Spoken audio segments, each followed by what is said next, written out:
Hello everyone, आज मैं आपके लिए एक्सप्लेन करूंगी मॉर्टेलिटी का एपिसोड नंबर 13। तो जैसा कि लास्ट एपिसोड में हमने देखा था कि फेंगहान और शाओलिंग लॉन्गयॉन नदी के पास पहुंच गए थे, मगर वहां पर बाई हाईचान की बॉडी नहीं थी। वो बॉडी किसी ने चुरा ली, जिस वजह से ये लोग वापस घर पहुंच गए। इधर Shuey mountain and river contest के लिए तैयारी करने में लगी हुई थी, मगर उसे फेंगहान की बहुत याद आती है, इसलिए लोंगशियान के साथ फेंगहान से मिलने निकल पड़ी। मगर रास्ते में उनकी मुलाकात शाओलिंग से हो गई और फिर क्या इन लोगों में बेवजह फाइट शुरू हो गई। ये तो अच्छा हुआ कि फेंगहान समय पर वहाँ पहुँच के शुई को बचा लेता है। वो सबको बताता है कि शाओलिंग एक चुड़ैल है और वो मेरे साथ फाइट में हार गई थी, इसी वजह से मैंने उसे अपना सर्वेंट बना लिया। हालांकि लोंगशियान को ये बात बिल्कुल भी अच्छी नहीं लगती, क्योंकि उसके हिसाब से डीमंस भरोसे के लायक नहीं होते।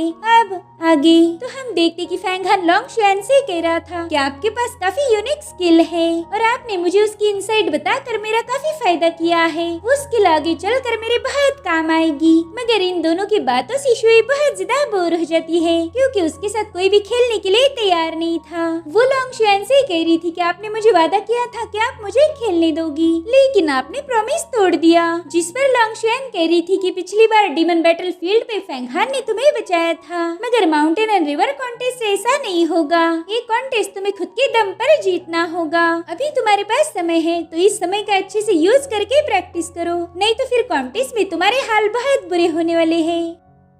जिस पर शुई कहती कि अगर ऐसी बात है और मेरे हाल वाकई बुरे होने वाले हैं, फिर तो अच्छा होगा कि मैं उस फाइट में पहले ही हार मान लूं। ये सुनकर लोंगशियान उससे कह रही थी कि तुम एक नंबर की बेशरम बच्ची हो, जिसके बाद वो शुई के सिर में भी एक रख देती है। अब लोंगशियान फेंगहान से कह रही थी कि शुई बहुत नादान है, तुमने आज तक शुई का बहुत अच्छे से ख्याल रखा और उसके लिए मैं तुम्हारा तहे दिल से शुक्रिया अदा करती हूँ। जिस पर फेंगहान कह रहा था कि प्लीज आप ये सब मत बोलिए, शुई तो मेरी सबसे फेवरेट पर्सन है। आप ये भी कह सकती हो कि मुझे उससे प्यार हो गया, तो हमारी चुलबुली शुई की हिफाजत करना मेरा फर्ज है। अब लोंगशियान उससे कह रही थी कि तुम हाल ही में एक इनर डिसाइपल बने हो, तो पैलेस में सिखाने जाने वाली मेथड में अगर तुम्हें कोई भी समझ ना आए तो तुम मेरे पास आ सकते हो। मैं तुम्हें वो सारी मेथड अच्छे से सिखा दूंगी, ताकि कल्टीवेशन में तुम्हें कोई प्रॉब्लम ना हो। ये सुनकर फेंगहान भी काफी खुश था, क्योंकि लोंगशियान उसे हर एक चीज में सपोर्ट करने के लिए रेडी थी। अब लोंगशियान कह रही थी कि फेंगहान अब हमें इजाजत दो, तुमसे मिलकर बहुत अच्छा लगा।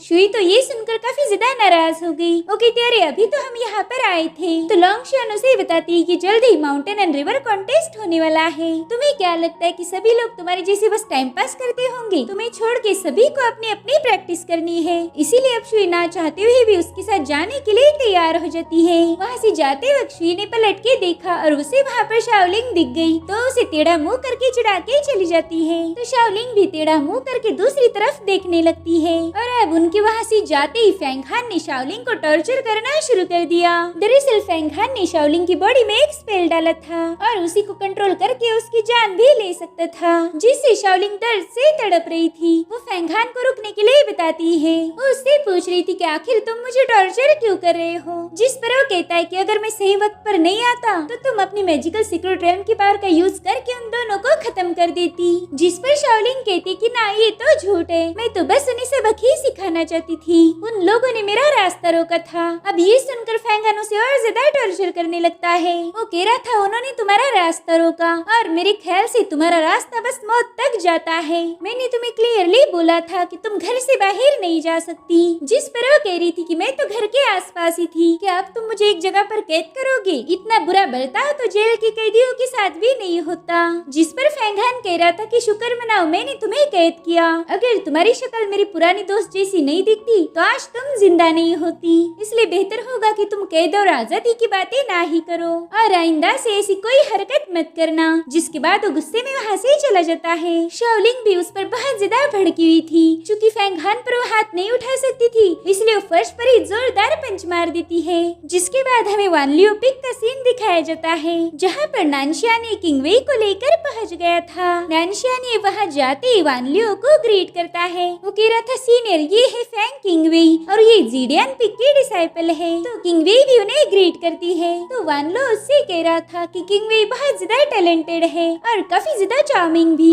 वो किसी को भी अपनी खूबसूरती का दीवाना बना सकती है। और रही बात कल्टीवेशन की, तो दिन ब दिन प्रोग्रेस कर रही है। मैंने कभी उम्मीद नहीं की थी कि किंगवेई इतनी ज्यादा क्वालिफाइड होगी। तो किंगवेई अपनी तारीफों के लिए वान लियो का शुक्रिया अदा करती है। वान लियो कह रहा था कि युवा सेक्ट में ऐसे बहुत ही कम लोग हैं जिनकी मैं अपने मुंह से तारीफ करता हूँ। मुझसे तारीफें सुनने के लिए कई लोग तड़पते रहते हैं। तो किंगवेई खुद को कम मत समझना। तो अब इस पर भी किंगवेई उसका शुक्रिया अदा कर रही थी। जिसके बाद वान लियो नानशा ने ऐसे कह रहा था कि शायद तुम यहाँ पर किंगवेई को मुझसे मिलाने लाए थे या तुम्हारा कुछ और भी काम है। जिस पर वो कहते कि सीनियर, मैं किंगवेई को आपसे मिलाना चाहता था और हाँ, मेरा एक दूसरा भी काम है। जल्द ही माउंटेन एंड रिवर कॉन्टेस्ट होने वाला है, मगर किंगवेई के पास अपनी कल्टीवेशन के अलावा और कोई वेपन नहीं है और ना ही मेरे पास कोई मैजिक वेपन है जो मैं किंगवेई को दे पाऊँ। और आपको तो पता है कि बिना मैजिक वेपन के इस कॉन्टेस्ट में रैंक करना मुश्किल होगा और इसी वजह से मैं मदद मांगने आपके पास आया। मुझे पता है कि मेरे सीनियर ब्रदर वान लियो किंगवेई की मदद जरूर करेंगे। तो वान लियो कह रहा था कि किंगवेई की बड़ी बहन किंग शुई रिट्रीट पर है और मुझे नहीं लगता कि वो जल्दी से वापस आएगी। साथ ही मैंने ये भी सुना है कि किंगवेई की बहन उसका बिल्कुल भी ख्याल नहीं रखती। ये सब सुन के किंगवेई को भी अपनी बड़ी बहन पे गुस्सा आ रहा था। तभी वान लियो कहता है कि कोई बात नहीं, मैं हूँ ना, मैं उसकी मदद करूंगा।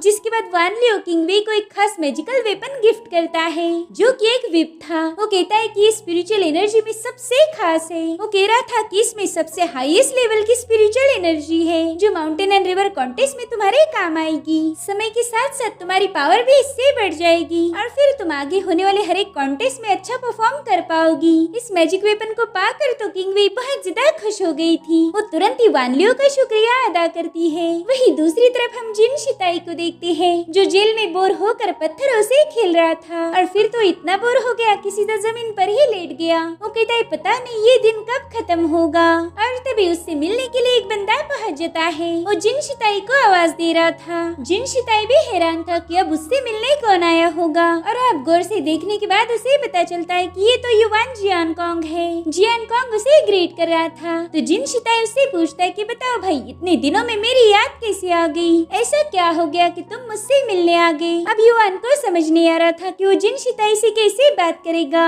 और उसकी हेजिटेशन देखकर जिन शिताई कहता है कि मेरे पास पूरा दिन नहीं पड़ा, जल्दी से बको जो बकना है। तो युवान अपना मुंह खोल लेता है। वो कह रहा था सीनियर, आप हमारे सेक्ट के ट्रू डिसाइपल हो, साथ ही आप प्रोफाउंड फाउंडेशन के कल्टीवेटर हो, तो क्या आप मुझे मैजिक वेपन उधार दे सकते हो? अगर आप मेरी मदद करोगे तो मैं माउंटेन एंड रिवर कॉन्टेस्ट में काफी अच्छा परफॉर्म करूंगा और इससे मैं फैंग खान की रैंकिंग छीन सकता हूँ। उसकी वजह से मेरे किरदार पर काफी सारे दाग लगे हैं, तो अगर मैं अच्छा परफॉर्म करता हूँ तो मेरे उस सारे दाग धुल जाएंगे। और रही बात आपकी, तो सीनियर आगे चल के मैं आपको पूरा सपोर्ट करूंगा, बस इस बार आप मेरी मदद कर दीजिए। मगर उसकी सारी बातें सुनकर जिन शिताई हंस रहा था। वो कहता है क्यों, तुम तो हुआ तियांडो के चमचे थे ना, फिर हुआ तियांडो तुम्हारी मदद नहीं कर रहा? जिस पर युवान कह रहा था कि उन्हें मुझ पर जरा सा भी यकीन नहीं है। उन्हें लगता है कि मैं एक कायर हूँ जो रेगिस्तान से भाग आया, इसलिए अब मैं भी उनके पास नहीं जाता। मेरे पास पावरफुल सिल्वर स्नेक सोर्ड थी, मगर वो भी उस फैंगहान की वजह से लॉस्ट हो गई और अब तो माउंटेन एंड रिवर कॉन्टेस्ट सिर पर है। मुझे नहीं लगता कि बिना मैजिक वेपन के मैं उसमें 10वीं रैंकिंग पर भी आ पाऊंगा। फैंगहान का नाम सुनते ही जिन शिताई के खून में एक बार फिर से आग लग गई थी। वो कह रहा था कि इस बंदे ने हम सभी को परेशान किया है। इधर युवान को लग रहा था कि शायद अब जिन शिताई उसकी मदद करेगा, मगर जिन शिताई उससे सवाल पूछता है कि हमारे सेक्ट में तो कई सारे ट्रू डिसाइपल हैं, तो फिर तुम मेरे पास ही क्यों आए? तो युवान उसे बताता है कि उन बंदों में वो बात नहीं जो कि आप में है। आप आगे चल के एक अच्छे मास्टर साबित होंगे। किंग शुई ने हमारे सेक्ट में तांडव मचा के रखा था, तो सिर्फ आपने उसे चैलेंज किया। किंग शुई के अगेंस्ट जाने का दम किसी में नहीं था और वो हिम्मत आपने दिखाई, मगर अफसोस हुआ तियांडो इस बात को समझ नहीं पाया। उसने आपको पनिश किया और साथ ही मुझे भी पनिश किया, इसलिए मुझे पता है कि आप ही मुझे समझ सकते हो। जिन शिताई भी कह रहा था कि हाँ, हुआ तियांडो ने मेरा इस्तेमाल किया और फिर अपना काम निकलने के बाद उसने मुझे जेल में कैद कर दिया। इस जहन्नुम जैसी जगह पर मैं 100 सालों तक कैद रहूंगा। यहीं पर मेरी इमॉर्टलिटी के सारे साल बीत जाएंगे, लेकिन हमें कुछ सालों तक और इंतजार करना होगा। बस एक बार मैं बाहर आ जाऊं, फिर हम 5 ट्रू लेजेंड्स की पोजीशन को हासिल करेंगे। मगर अब तुम्हें कसम खानी होगी कि तुम मेरा साथ दोगे। तो युवान तुरंत ही उसके सामने नील करते हुए ये कहता है कि मैं हमेशा आपको सपोर्ट करूंगा,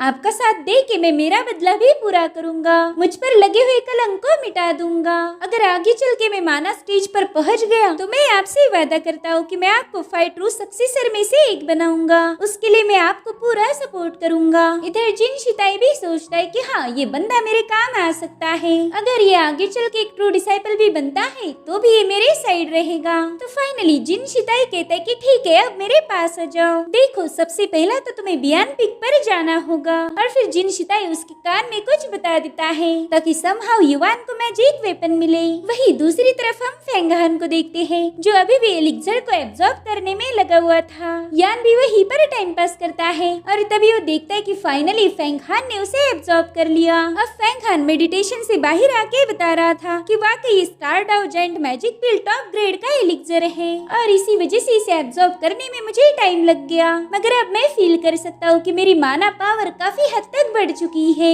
यान भी उसकी बातों से एग्री था। वो कहते हैं हाँ मैं तुम्हारी पावर को महसूस कर सकता हूँ, मेरे ख्याल से तुम सुपरनेचुरल पावर और ट्रू एनर्जी रेल्म की सेकंड लेवल से बस एक कदम दूर हो। और तभी उन्हें बेल बजने की आवाज आती है। फेंगहान कह रहा था कि युवा से अपने इनर डिसाइपल को समन करने के लिए ऐसे ही बेल बजाता है। मेरे ख्याल से ये लोग माउंटेन एंड रिवर कॉन्टेस्ट की डेट को अनाउंस करने वाले हैं। तभी यान उसे बताता है कि अब तो तुम काफी ज्यादा पावरफुल हो चुके हो, तुम्हारे अंदर यामा की पावर है। सीक्रेट रेल्म ऑफ इमॉर्टलिटी की पहले लेवल का बंदा भी तुम्हारी पावर को पहचान सकता है। वो लोग तुम्हें देखते ही पहचान लेंगे कि तुम भी मैजिकल पावर के सीक्रेट रेल्म में पहुंच चुके हो। जिस पर फेंगहान कहता है कि कोई बात नहीं, मैं भी सबका मुकाबला करने के लिए तैयार हूँ। जिसके बाद यान तुरंत ही उसकी बॉडी में एंटर कर देता है। अब फेंगहान शाओलिंग की तरफ जा रहा था। वो देखता है कि वो तो एकदम खामोशी से एक जगह पर बैठी है और तभी शाओलिंग के अंदर उसे होंगी नजर आने लगती है। वो फेंगहान की तरफ देख के प्यारी सी स्माइल कर रही थी और उसे देखते ही फेंगहान काफी ज्यादा इमोशनल हो जाता है।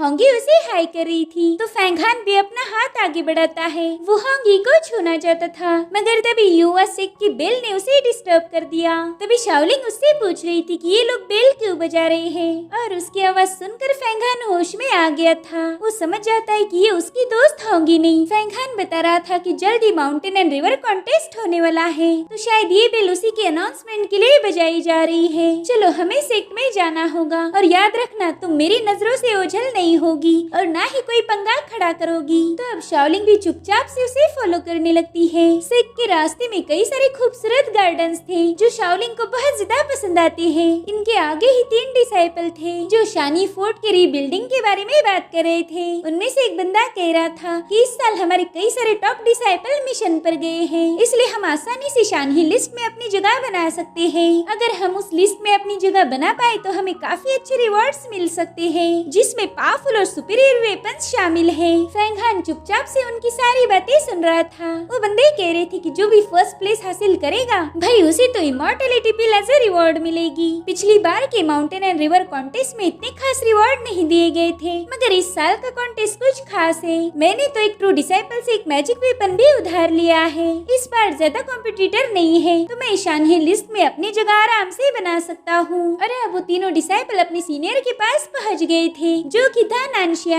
उसके साथ युवान जियान कॉन्ग और किंग वेई भी थी। अब नानशियान अपने तीनों चमचों को वहाँ से भगा देता है और तभी इन लोगों की नजर फेंगहान पर जाती है। युवान जियांग कॉन्ग तो शाओलिंग को देखकर हैरान था। वो कहता है ये तो रेड प्रिंसेस होंगी है, मैंने तो सुना था कि हानाई डेजर्ट में इसकी मौत हो गई लेकिन ये तो जिंदा है। अब शाओलिंग को तो होंगी के बारे में कुछ नहीं पता था इसलिए वो युवान की बातें सुनकर थोड़ा सा कंफ्यूज हो गई। इधर फेंगहान युवान पे गुस्सा हो गया था। वो कहता है अपनी जबान संभाल के बात करो वरना तुम्हें मार मार के मैं रेड प्रिंसेस बना दूंगा। इसलिए युवान अपने मुंह की पेटी बंद कर देता है। तभी नानशियान ये कह रहा था कि अरे फेंगहान कई दिनों से हमारी मुलाकात नहीं हुई थी, आखिर कहाँ रह गए थे भाई तुम। साथ ही मैं देख पा रहा हूँ कि मेरा भाई फेंगहान दिन ब दिन काफी ज्यादा गुस्ताख होता जा रहा है। वो तो मुंह उठाकर किसी से भी बदतमीजी से बात करता है। जिस पर फेंगहान कह रहा था कि सीनियर आपको देख के मुझे लग रहा है कि आपसे ज्यादा इंतजार नहीं हो रहा, आप मुझसे फाइट करने के लिए बेताब हो। जिस पर नानशियान स्माइल कर रहा था। वो कहता है मुझे पूरी उम्मीद है कि मेरा भाई फेंगहान शानही लिस्ट में अपनी जगह बनाएगा।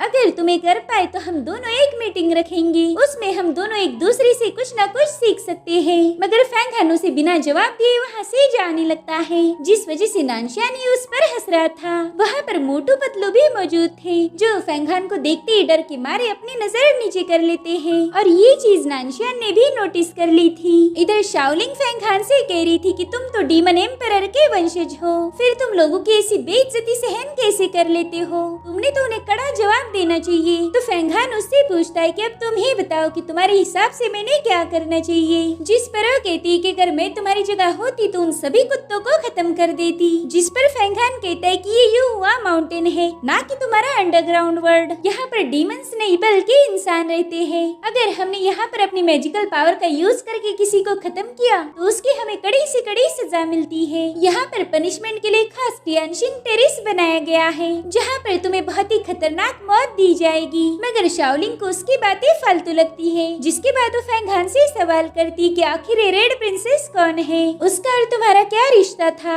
अब ये सवाल सुनकर फेंग हान रुक जाता है। शाओलिंग ने फेंग हान की दुखती रग को छू लिया था। उससे कह रहा था कि ऐसी कुछ बातें हैं जो तुम्हें जानने की जरूरत नहीं होगी। उसके इस रवैये से काफी ज्यादा कंफ्यूज हो गई थी। उसने ठान लिया था कि वो इस रेड प्रिंसेस के बारे में जान के रहेगी। और इसी के साथ एपिसोड यहीं पर एंड हो जाता है। Thank you so much for watching. Bye bye, take care.